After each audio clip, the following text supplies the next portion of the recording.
Assalamualaikum warahmatullahi wabarakatuh. Perkenalkan, nama saya Rafa Arabisabila dari kelas 4C NPM 247549095. Nah, di sini saya akan menjelaskan tentang pemahaman saya dari materi pertemuan keempat akuntansi pertanian, yaitu peta perjalanan si sawit dari kebun menuju jurnal akuntansi, yang dimana materi ini membahas bagaimana akuntansi, persediaan dan pendapatan pada kelapa sawit akan dicatat, dan kita juga akan mengikuti perjalanan sawit mulai dari di kebun, proses produksi hingga siap dijual dan dicatat dalam laporan keuangan. Dalam akuntansi sawit itu terdapat dua pilar utama, yaitu yang pertama ada persediaan dan pendapatan.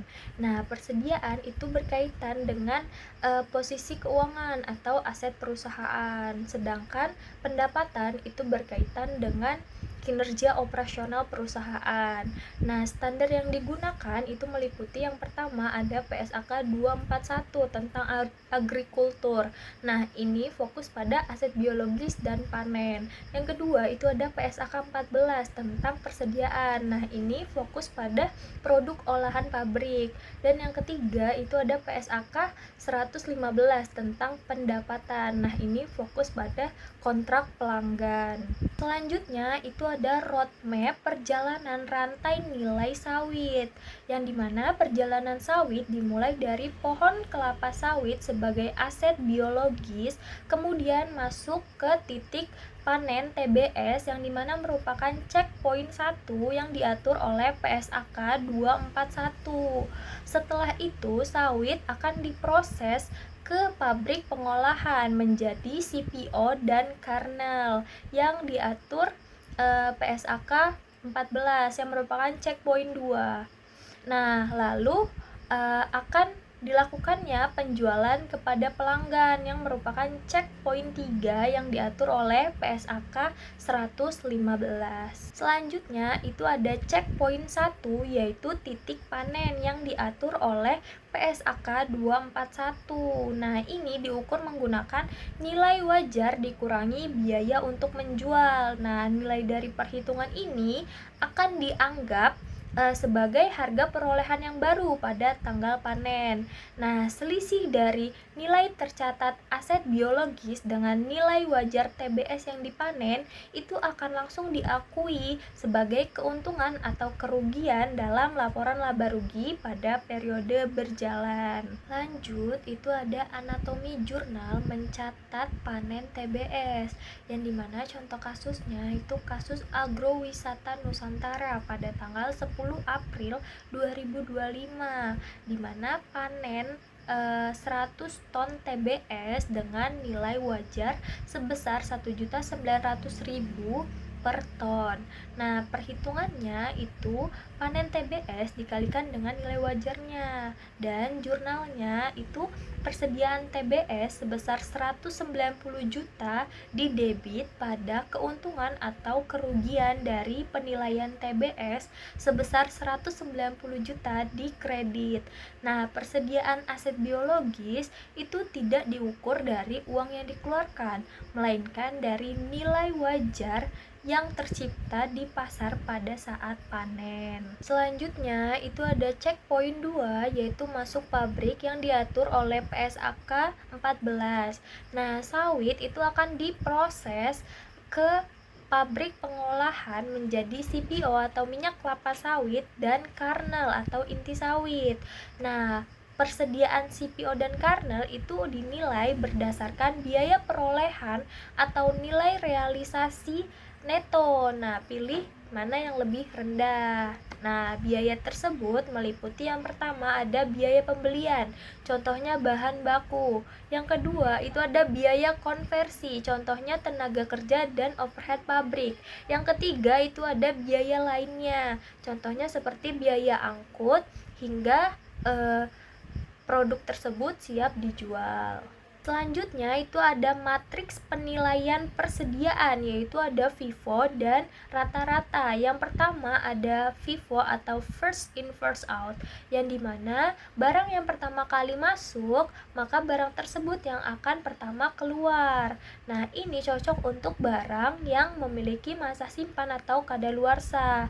Nah, dampaknya apabila harganya naik maka nilai persediaan akhir akan tinggi, HPP rendah, dan laba kotor yang besar. Nah, yang kedua itu ada rata-rata atau average method. Nah, ini menghasilkan nilai yang stabil karena meratakan fluktuasi harga bahan baku atau biaya produksinya. Nah, dampaknya itu menghasilkan nilai persediaan dan HPP yang lebih stabil di tengah gejolak pasar. Lanjut, ada anatomi jurnal produksi CPO dan kernel. Nah, contoh kasusnya itu kasus PT Jaya Sawit Sejahtera pada tanggal 20 Mei 2025, di mana produksi 80 ton CPO dan 12 ton kernel. Dan jurnalnya itu persediaan CPO sebesar 800 juta dan persediaan kernel sebesar 48 juta di debit pada barang dalam proses PKS sebesar 848 juta di kredit. Nah, total biaya produksi pabriknya itu akan diatribusikan ke masing-masing produk jadi. Selanjutnya itu ada checkpoint 3, yaitu menjual produk yang diatur oleh PSAK 115. Nah, yang pertama itu ada identifikasi kontrak, yang dimana ini perjanjian sah yang mengikat hak dan kewajiban. Yang kedua itu ada identifikasi kewajiban pelaksanaan, yang dimana janji pengalihan barang. Yang ketiga itu ada tentukan harga transaksi, yang dimana nilai imbalannya itu sesuai dengan yang diharapkan. Yang keempat itu ada alokasikan harga sesuai dengan stand alone selling price jika ada banyak janji. Dan yang kelima itu akui pendapatan pada saat kewajibannya sudah terpenuhi dan pengendaliannya itu beralih. Selanjutnya itu ada titik krusial kapan sah produk itu disebut terjual. Yang pertama itu ada penyerahan fisik, di mana barang akan diserahkan ke pelabuhan atau tangki pembeli. Yang kedua itu ada hak hukum beralih, di mana dokumen kepemilikan sah itu sudah atas nama pembeli. Yang ketiga itu ada risiko atau manfaat, di mana pembeli menanggung risiko kerusakan atau keuntungan harga naik. Dan yang keempat itu ada hak atas pembayaran, di mana perusahaan itu sudah berhak menagih kas atau pembayarannya. Nah, pada saat sudah memenuhi keempat kriteria ini, maka pendapatan akan diakui. Selanjutnya, itu ada anatomi jurnal penjualan TBS langsung, di mana contoh kasusnya itu kasus PT Agrowisata Nusantara pada tanggal 11 April 2025, di mana jual 100 ton TBS dengan harga 2 juta per ton dan HPP dari panen 190 juta.